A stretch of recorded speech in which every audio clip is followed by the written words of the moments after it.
they emptied the tank. They got everything out of their God-given ability.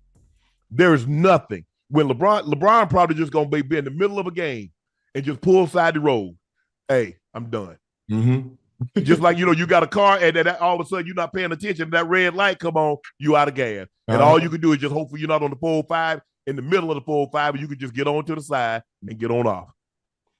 That's how LeBron is. I mean, he's taking care of his body and everybody that's coming in. I'm not saying you're going to have a 20-year career like a 20-plus career like LeBron.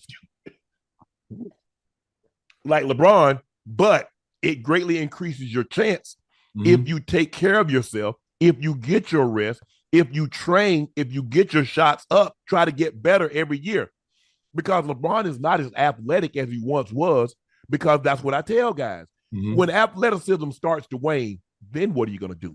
Because when you can't outrun somebody, you can't outjump somebody, then what? This. Yep. My mind. Yeah, it's understand. It's your purpose too. Yeah. The purpose is Jordan's purpose was to be the greatest ever. Right. Yes.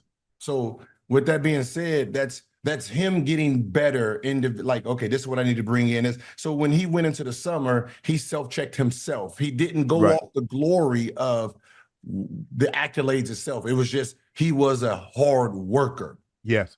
Right? Yes. That was the model Kobe followed him. Yes.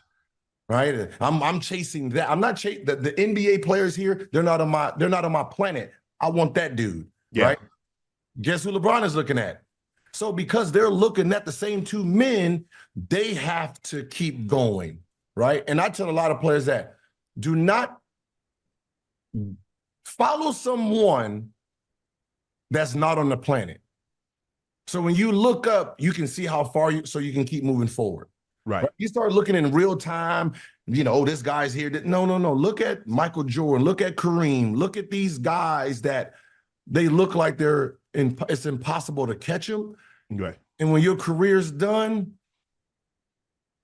even if you didn't get to them, you're going to be far better than the people you was on the same planet with. Shoot for the stars. And if you land on the moon, you're still pretty damn high up. Yes, sir. I think the thing is, Gil, what Michael did, he was the first player to give other players someone to chase. Yeah. He was the rabbit that they were chasing. Because prior to Mike, I mean, Kareem, it wasn't Will, it wasn't Russell. Mike gave somebody like, okay, I need to be like Mike. Those commercials, those shoes, the blueprint, the way. I mean, Mike, you ain't see Mike unless he was impeccably dressed. You see Mike in no sweatsuit. Mike gonna have that. They gonna have that hoop in his ear. Mike gonna be having that suit, have them more big, still have them suits on. Now they ain't gonna be fitted, but Mike's gonna be impeccably dressed. So he gave you the blueprint of how to build a brand. And so he gave you the blueprint. This is the way you need to conduct yourself. This is what you need to do. For the first time, they had someone to chase. They gave you, he was the idea of what a star supposed to look like, walk, talk, score. Like when people think about the knock on LeBron, he's not clutch. He don't take the game away. That came because of Michael Jordan. Right. That wasn't in the Wilt and all those guys. Right. That wasn't in their resume. You didn't use that against players. But when you sat there and said, I need one of those, it was everything he brung.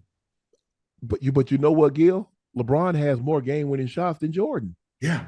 So this notion that he isn't clutch, people started that myth. It got perpetuated. See, people feel if I tell a lie enough, people are starting to believe it, even though it's not the truth. And so, repeating a lie doesn't make it true. But if you tell a lie long enough, people will start to believe it as the truth. Go back and look at LeBron in the playoffs. Look at LeBron against Indiana. Look at him against Chicago. Against us too. Y'all, look at that team he got to the NBA Finals against the Celtics. That was a 104. You mean to tell me he wasn't clutch? You know what it is? It ain't about the clutch. It's about how that clutch shot looked. Right? Yes. When you think about all of Jordan's clutch shots, they just looked like it looked like movie scripts, right? He held a pose. You remember the double clutch against Craig Elo? Because Craig Elo was got to block it. He moved it to the. He moved it back this way. Like Got it. It's the whole. That's why I said it. He was meant for that spot, right? When you go back in the archives and you start looking up game winners, his game winners just look better than everybody else's. Yeah, and that's what it was. I mean, the tongue hanging out. You know, he had the baggy shorts. He had the knee sleeve pulled down over his calf. He had the wristband on his elbow. He was slightly pigeon-toed. He kind of dapped when he was walking. And so and when they came out, I mean, I think it was Gatorade that came, Be Like Mike. That was it. That was it. That might be the greatest. Look, that might be the greatest because now people associated that. That's who I want to be like. And the shoes just took it to a whole new level because people actually believe that I ain't you. That's them shoes that got you doing that. Man, let me go get me a pair and I have me a 40-inch vertical. Hey, everybody, you had light-skinned men out there cutting their head, trying to look like Mike. Yeah. And it didn't matter what color your team was. You could be green and gold. You could be black and gold. You had a red and white shoes on. Bro, that don't even match. You didn't get a black uniform. You got to get an all-black uniform, man. I mean, you saw guys with all different kinds of colors, and they had the Jordans on. And that's what I'm saying. Nobody, I don't care how good the shoe is. There might be a shoe that comes along, Gil. It might add 3 or 4 inches to your vert. It ain't passing the Jordan. It got too big of a lead. It's the ideal of perfection, right? It's the idea of perfection, and if it don't look like it, right, it's never going to measure up. And there's nothing that's going to come into the league that has everything Jordan had. Not in our lifetime. No, it's not going to happen. And so that's where we are. I mean, he came up, and the thing was, Gil, I remember there are a lot of guys that had shoes. Magic had the weapons. He and Bird. Kareem had the top 10 of Zetas. Dr. J had the cons. But once the player retired, the shoe line went away. No, but they didn't make the weapons anymore. They didn't make the Dr. J's anymore. Jordan was the only one who retired. They kept making the shoe. And it's bigger. Listen, nobody got beat up over no goddamn Magic Johnsons and Larry Birds. Nah, hell nah. I had them. I'm old enough to remember I had the weapons. I had the Magic and the Birds. I had the Jordans too. My mom, I got the Jordan 2s. Ended up backtracking and getting the Jordan 1s. I had the Spud Webbs, the City Wing Ponies. I had the Dr. J's, but there was something about that shoe. You felt special. Yeah, you did. You felt special with that shoe. Now, that was a nice. I mean, just to be honest, like it was one of those things where we stood in. It was when the Jordans dropped. It was a kids event. Yes, I remember they used to drop it on Tuesdays. Yeah, Tuesdays, 10 o'clock. We ain't in school. Right.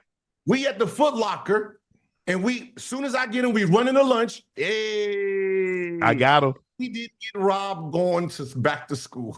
If we didn't get robbed going back to school, we got to brag because we had them first. But they used to drop them during a weekday, and we used to get them at 10. We're going to get the shoes first, then we're going to come to school.